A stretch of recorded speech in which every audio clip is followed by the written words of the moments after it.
नमस्कार छात्रों, हिंदी भाषा अध्ययन कक्षा 10वीं में मैं आप सभी लोगों का स्वागत करता हूं। तो छात्रों, श्री अभिषेक जैन रचित ऐसा भी होता है नामक छठी कृति का हम अभ्यास करेंगे। ऐसा भी होता है कृति के रचयिता श्री अभिषेक जैन जी के बारे में कुछ बातें जान लेते हैं पहले। अभिषेक जैन जी ने कविता, कहानी, निबंध आदि विविध विधाओं में लेखन किया है। अनुभवों पर आधारित आपकी रचनाएं विविध पत्र पत्रिकाओं में नियमित छपती रहती है। छात्रों, विधा का अर्थ होता है प्रकार या फिर श्रेणी या फिर वर्ग। हिंदी साहित्य के भी बहुत सारे प्रकार है, बहुत सारी विधाएं हैं, जैसे कि नाटक, एकांकी, उपन्यास, कहानी, आलोचना, निबंध, संस्मरण, रेखाचित्र, आत्मकथा, जीवनी, डायरी, यात्राव्रत, रिपोर्टाज, कविता इत्यादि। हिंदी भाषा की बहुत सारी गद्य विधाओं के प्रकार के बारे में मैंने आपको बताया। वैसे ही हिंदी पद्य साहित्य के भी बहुत सारी विधाएं हैं, बहुत सारे प्रकार है। उसमें से एक प्रकार है हाइकू। इस पद्य संबंधी जानकारी पाते हैं। हाइकू मूलतः जापान की लोकप्रिय विधा है। इसे विश्व की सबसे छोटी कविता कहा जाता है। 5वें दशक से हिंदी साहित्य ने खुले मन से हाइकू को स्वीकार किया है। हाइकू कविता 5-7-5 बराबर 17 वर्ण के ढांचे में लिखी जाती है। प्रस्तुत विभिन्न हाइकुओं के माध्यम से कवि ने गरीबी, थकान, वृक्षों के कटने के दुष्परिणाम, अनावश्यक अहम, वृद्धाश्रम के दर्द, संस्कारों के अभाव आदि विविध विषयों पर प्रकाश डाला है। पद्य विधा हाइकू के बारे में छात्रों में थोड़ी और जानकारी देना चाहूँगा आपको। हाइकू मूल रूप से जापानी कविता है।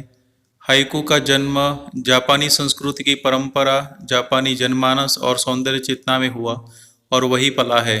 हाइकू में अनेक विचारधाराएं मिलती है, जैसे बौद्ध धर्म आदि रूप, उसका चीनी और जापानी परिवर्तित रूप, विशेष रूप से जैन संप्रदाय, चीनी दर्शन और प्राच्य संस्कृति। यह भी कहा जा सकता है कि एक हाइकू में इन सब विचारधाराओं की झांकी मिल जाती है, या हाइकू इस सब का दर्पण है। हाइकू को काव्य विधा के रूप में बाशो ने प्रतिष्ठा प्रदान की। हाइकू मात्सु बाशो के हाथों संवर कर 17वीं शताब्दी में जीवन के दर्शन से जुड़कर जापानी कविता की युगधारा के रूप में प्रस्फुटित हुआ। आज हाइकू जापानी साहित्य की सीमाओं को लांघकर विश्व साहित्य की निधि बन चुका है। तो चलिए छात्रों, पहले हाइकू का अर्थ जानते हैं, उसका मर्म समझते हैं। गरजे मेघ सहम कर कांपी कच्ची दीवार, इसका अर्थ जानते हैं दोस्तों। पहले हाइकू के माध्यम से कवि ने बताया है कि आसमान में मेघों के गरजने पर एक कच्ची दीवार सहम कर कांपने लगी। वह बहुत डर गई। यहाँ गरजने वाले मेघ समाज के सबल वर्ग का प्रतिनिधित्व करते हैं और कच्ची दीवार समाज के दुर्बल वर्ग का प्रतिनिधित्व करती है। इसका अर्थ यह है कि समाज के सबल वर्ग यानी कि जो पुष्ट वर्ग है, यानी कि जो ताकतवान वर्ग जो है, वो दुर्बल वर्गों पर अपना रोब या अधिकार जमाते रहते हैं। उनके द्वारा किए गए अन्याय एवं शोषण से समाज के दुर्बल घटक यानी कि दुर्बल जो वर्ग है, दुर्बल जो लोग है, वो सहम जाते हैं। उनके आचरण से दुर्बल लोग जो है वो डर जाते हैं।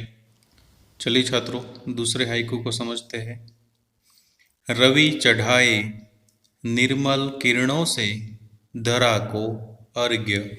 इस दूसरे हाइकू के माध्यम से कवि कहना चाहते हैं कि रवि यानी कि सूरज एक सज्जन व्यक्ति का प्रतीक है।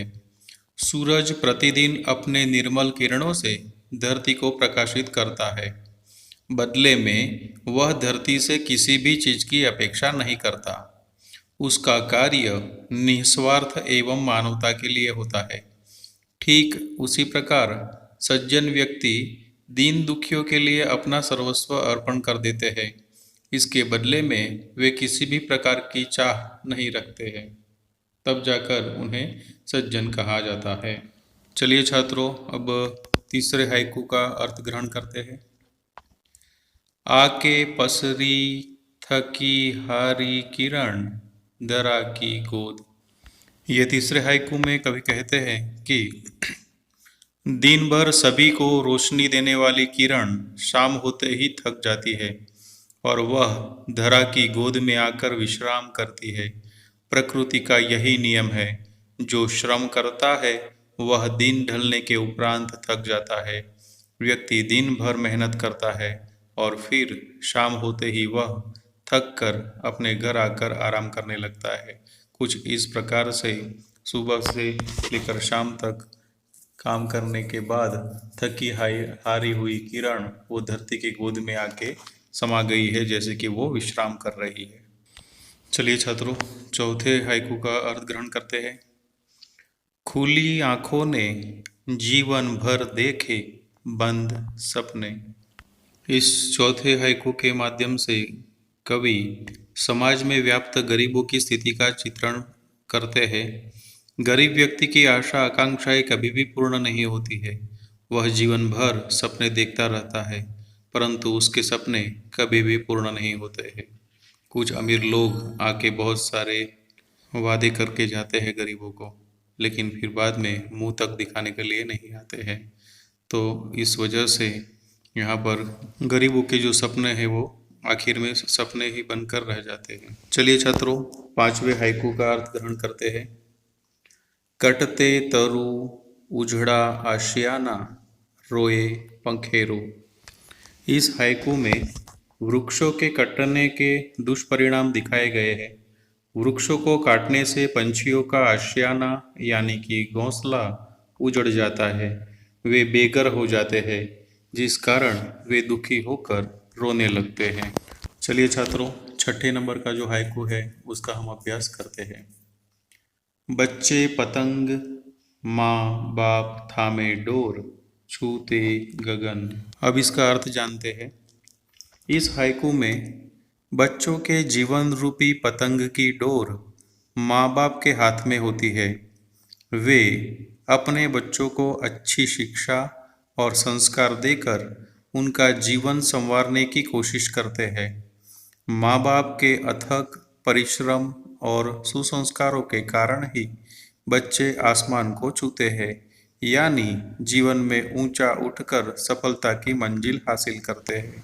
चलिए छात्रों, सातवें नंबर के हाइकू को पढ़ते हैं। तन माटी का फिर कैसा गुमान कद काठी का। इस हाइकू में कहीं न कहीं समाज की वास्तविकता के दर्शन होते हैं। इस हाइकू में कवि अनावश्यक अहम पर अपने विचार व्यक्त करते हैं। व्यक्ति का शरीर मिट्टी से बना है, जो एक दिन नष्ट होने वाला है।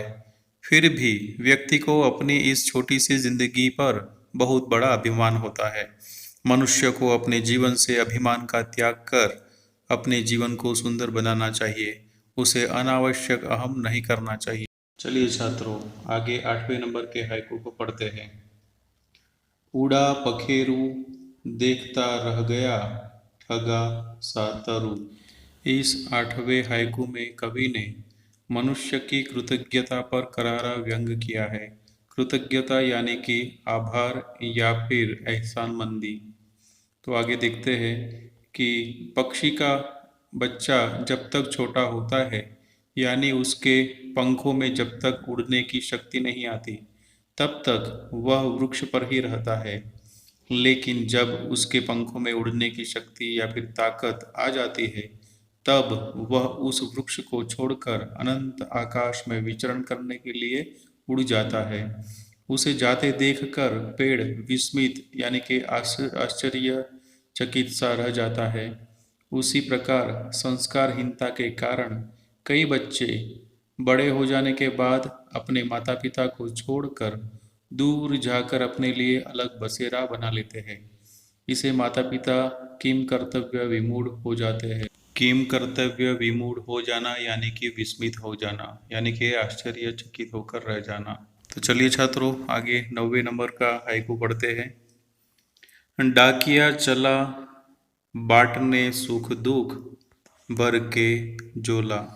यह हाइकू लोगों के आने वाले खत बांटने वाले डाकिया के बारे में है। कुछ पत्रों से खुशी झलकती है तो कुछ पत्र दुखद गहराई का एहसास दिलाते हैं। फिर भी किसी की भी भावना से सरोकार न रखते हुए डाकिया अपनी झोली भरकर पत्र बांटने का काम करता रहता है। डाकिये की तरह हमें भी जीवन में आने वाले सुख दुख की भावनाओं से प्रभावित न होकर अपना कार्य करते रहना चाहिए। तो चलिए छात्रों, आखिरी दो हाइकू का अभ्यास कर लेते हैं। Haiku number 10। मैया की आई वृद्धाश्रम से चिट्ठी, कैसे हो बेटा। समाज की गंदी वास्तविकता का निरूपण करते हुए कवि कहते हैं कि माता पिता अपनी संतान पर अपना सर्वस्व लुटाकर उसका पालन पोषण करके उसे कामयाब इंसान बनाते हैं। वही संतान बाद में अपने माता पिता को वृद्धाश्रम में भेज देते हैं। फिर भी उसकी इस निर्दयता को माँ भूल जाती है और वह उसे वृद्धाश्रम से खत लिखकर उसका हाल जानना चाहती है। माँ आखिर माँ ही होती है। वह अपने बेटे द्वारा किए गए अत्याचारों को भूलकर मन ही मन में याद करती रहती है। पुत्रो कुपुत्रो जायते क्वचिदपि माता कुमाता न भवति। हम सब लोगों ने बहुत बार ये सुना है कि पुत्र कुपुत्र हो सकता है, लेकिन माता कभी कुमाता नहीं हो सकती। चलिए, ऐसा भी होता है। इस पद्य के आखिरी हाइकू को समझते हैं, पढ़ते हैं। हो गई चोरी संस्कारों की तिजोरी, लूट गया मैं। इस आखिरी हाइकू के माध्यम से कवि हमें बताते हैं कि आज हमारे समाज में संस्कारों का अभाव है। समाज में जीवन मूल्यों का पतन हो रहा है। संस्कार रूपी तिजोरी का समाज से हनन हो गया है। आज समाज में संस्कारों का धीरे धीरे लोप होता जा रहा है। संस्कार जो है वो विलुप्त होते जा रहे हैं। इस कारण समाज में समस्याएं उभर कर सामने आ रही है। संस्कारहीनता के कारण सामाजिक पतन हो रहा है, जिस कारण चारों ओर लूटमार और भगदड़ मची हुई है। झूठा अहम इंसान को अंधेरे में लेके जाता है, पतन के मार्ग पर लेके जाता है, बर्बादी के रास्ते पर लेकर जाता है। तो छात्रों, ये थे कुछ हाइकू अभिषेक जैन रचित। धन्यवाद।